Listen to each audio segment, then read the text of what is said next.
नमस्कार, आप देख रहे हैं प्राइम टीवी। मैं हूं आपके साथ आरती तिवारी। वक्त हो चुका है 4 बजे की 4 बड़ी खबरों का, जहां कांग्रेस पार्टी आज योगी आदित्यनाथ सरकार के खिलाफ यूपी विधानसभा का घेराव कर रही थी। उत्तर प्रदेश की कानून व्यवस्था, बेरोजगारी के मुद्दे पर कांग्रेस इस प्रदर्शन को सरकार, योगी सरकार और उसके साथ साथ आपको बता दें कि दोनों ही अलर्ट मोड पर नजर आया और उसके कारण लखनऊ में धारा 163 लागू कर दी गई और लोगों के इकट्ठा होने पर रोक लगा दी गई। इसके साथ साथ प्रदर्शन को देखते हुए सुरक्षा के कड़े इंतजाम किए गए। हालांकि यूपी कांग्रेस के नेताओं के घर पर पुलिस फोर्स तैनात है और प्रदेश अध्यक्ष अजय राय समेत 4 दर्जन कांग्रेस नेताओं को नोटिस दे दिया गया। कांग्रेस के विधानसभा घेराव को देखते हुए जिला प्रशासन अलर्ट पर है।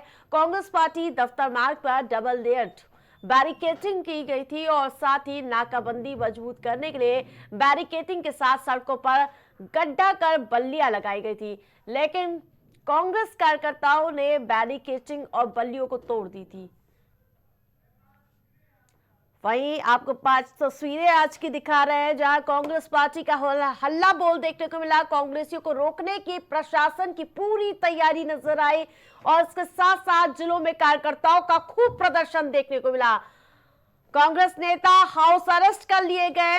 प्रदर्शनकारी पूरी तरह से सख्त नजर आ रहे थे, लेकिन जिस प्रकार से योगी सरकार भी इस प्रदर्शन को लेकर पूरी तरह से मुस्तैद नजर आ रहा था। वहीं प्रशासनिक व्यवस्था पूरी तरह से दुरुस्त नजर आई। वहीं बड़े कांग्रेसियों को हाउस अरेस्ट कर लिया गया था देर रात और आपको बता दें कि जिस प्रकार से ऐलान किया गया था प्रदर्शन का और जिसके बाद प्रशासन पूरी तरह से मुस्तैद नजर आया, लेकिन जिस प्रकार से महंगाई, बेरोजगारी को लेकर लगातार हल्ला बोल कांग्रेस पार्टी का जारी था। और इस बीच ये तस्वीरें आपके टीवी स्क्रीन पर है जो दिखाती है कि किस प्रकार से कांग्रेस पार्टी पूरी तरह से एक बार फिर से सक्रिय राजनीति में आने का प्रयास कर रही है।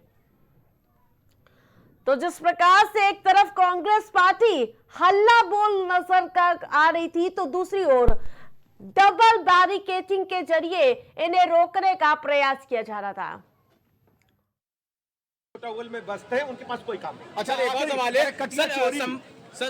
कटिया चोरी का मामला उत्तर प्रदेश राज्य में कानून का पालन हर व्यक्ति को करना होगा, चाहे किसी भी उच्च पद पर बैठा व्यक्ति है, उसे कानून का पालन करना होगा। संभल मामले में भी सपा और कांग्रेस 2 धाराओं में बैठती हुई नजर आई। अब समाजवादी पार्टी ये कह रही कांग्रेस उनके कारण लोकसभा की सीटें जीती, कांग्रेस कह रही समाजवादी पार्टी उनके कारण से जीती।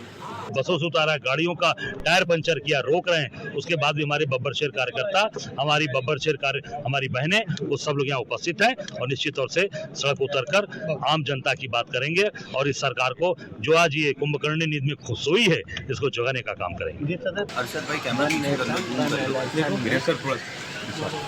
269 और बहुमत होना चाहिए 272 का। तो पहले तो अपना बहुमत दे। लगातार सरकार की तरफ से प्रयास बहुत ऊपर है कि सभी दलों के साथ समन्वय बनाकर सदनों में काम हो ताकि प्रदेश की जनता की अपेक्षाओं को पूरा कर सके। जहाँ तक कांग्रेस एजेंडा में छपा था कि 20 तारीख तक शीतकालीन सत्र चलेगा, लेकिन कल कार्यमंत्रणा हुई, उसमें कहे कि 19 तारीख को ही हम सरकार का डर देखिए। कांग्रेस ने केवल ऐलान किया हम शांतिपूर्वक धरना करेंगे। का घेराव हुआ है, हमारे प्रदेश नेतृत्व का निर्णय है। हम लोगों को वहाँ लखनऊ पहुँचना है। शाम 6 बजे से मुझे हाउस अरेस्ट कर रखा है पुलिस ने। मैंने इंस्पेक्टर कोतवाली से बात की, मैंने कहा अगर कोई आपके पास रिटर्न ऑर्डर हो हाउस अरेस्ट करने का तो वो हमको आप दे दीजिए। हमारे साथ बात करने के लिए विधानमंडल दल की नेता आराधना मिश्रा जी मौजूद हैं। आराधना जी, आप सदन में भी सरकार के खिलाफ कड़े तेवर अपनाए और आज जो है कांग्रेस पार्टी का विशाल प्रदर्शन है और विधानसभा घेरने की तैयारी है, इसको लेकर क्या अभी किस तरह की योजना चल रही है? देखिए, पूरी तरह से कांग्रेस पार्टी ने आह्वान किया कि हम शांतिपूर्ण तरह से इस सरकार की जवाबदेही तय करेंगे। सदन में भी लगातार हम सरकार से सवाल कर रहे हैं। कल निजीकरण पे बात करी, परसों हमने संभल और बहराइच के मुद्दे को उठाया, पर सरकार जवाब देने को नहीं तैयार है। तो हम अगर उत्तर प्रदेश की जनता की आवाज, क्योंकि ये हमारी विपक्ष में होने के नाते, एक राष्ट्रीय राजनीतिक दल होने के नाते हमारी जिम्मेदारी है कि हम प्रदेश के मुद्दों को उठाएं। तो अगर सरकार सदन में जवाब नहीं देगी तो हम सड़क पे बात करेंगे। आखिर पूरा प्रदेश जल रहा है, सांप्रदायिक दंगे हो रहे हैं, बेरोजगारी और महंगाई चरम पे है, किसानों को खाद नहीं मिल रही है, वो परेशान है। निजीकरण एक बीमारी की तरह पूरे सरकार में फैलता चला जा रहा है। हर विभाग का निजीकरण, बिजली विभाग का, स्वास्थ्य विभाग का, शिक्षा विभाग का, हर चीज निजीकरण पे चल रही है। तो आखिर इन मुद्दों को कौन उठाएगा? अगर हम ये मुद्दे सरकार जवाब नहीं देगी तो सड़क पे उतरना पड़ेगा, क्योंकि जनता की आवाज बनना पड़ेगा, और यही हमारा काम भी है। और हमने इसीलिए आज शांतिपूर्ण तरीके से आज उत्तर प्रदेश विधानसभा का घेराव करने का आह्वान किया है। मैम, आखिरी सवाल कि जिस तरीके से पार्लियामेंट में वन नेशन वन इलेक्शन को लेकर सरकार बिल लाना चाहती है, उसके लिए विपक्ष लगातार लामबंद है और उसको रोकने की कोशिश कर रहा है, तो क्या लगता है कि सरकार का जो ये तरीका है किस तरीके से सही है? नहीं, सरकार ने जब ये चर्चा शुरू हुई थी, आदरणीय प्रधानमंत्री जी ने जब शुरू की थी चर्चा, तो उन्होंने कहा था कि इस पे एक समन्वय बनेगा। समन्वय बनने की जगह आपने किसी से बातचीत करने के बजाय आप सीधे उसको लोकसभा में ले आए। हालत क्या हुई कि आपके खुद के 20 MP व्हिप जारी होने के बाद भी एब्सटेन कर गए, वो नहीं थे सदन में। इसका मतलब है कि पहले आपने अपने यहाँ ही सामंजस्य नहीं बनाया, और आपके पास जिस तरह से आपने वहां पार्लियामेंट में रखा, अभी तो उस पर चर्चा होनी बाकी है, फिर वो राज्यसभा में जाएगा, 50% राज्यों से सहमति चाहिए होगी। तो ये एक बड़ी प्रक्रिया है और इस प्रक्रिया में समय लगेगा। आज इस सदन में उसको लाने का औचित्य क्या था? केवल अडानी जी पे चर्चा ना हो, बेरोजगारी महंगाई पे चर्चा ना हो, बांग्लादेश में हो रहे हिंदुओं पे अत्याचार पे चर्चा ना हो, ये मूल मुद्दों से ध्यान भटकाने का भारतीय जनता पार्टी का एक शगुफा है। ठीक है मैम, ये थे हमारे साथ आराधना मिश्रा जी। इनका कहना है कि सदन से लेकर सड़क से लेकर सदन तक हम सवाल उठाते रहेंगे, सरकार को घेरने की कोशिश करेंगे, क्योंकि जनता के मुद्दे को सदन से लेकर सड़क तक हम उठाने का काम करेंगे। कैमरा पर्सन मिथिलेश के साथ राजेश यादव, प्राइम टीवी, लखनऊ।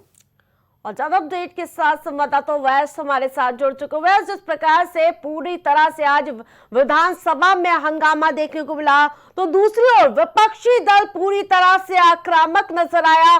बेहद पाबंदियां थी, डबल बैरिकेडिंग थी, उसके बावजूद जमकर हंगामा देखने को मिला। क्या कुछ अपडेट जानकारी?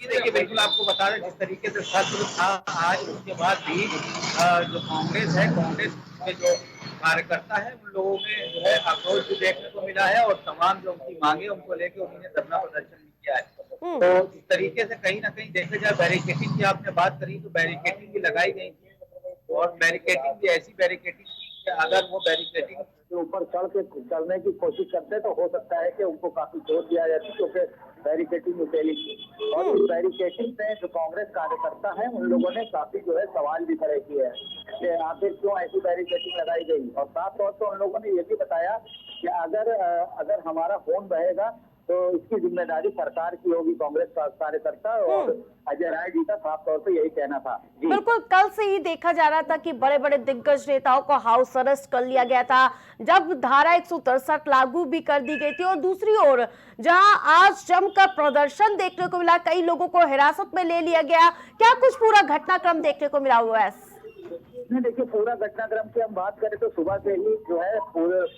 पहले से ही प्रशासन को और पुलिस को, दोनों को सारी चीजें पता थी, तो उन लोगों ने अपनी पूरी तैयारी कर ली थी।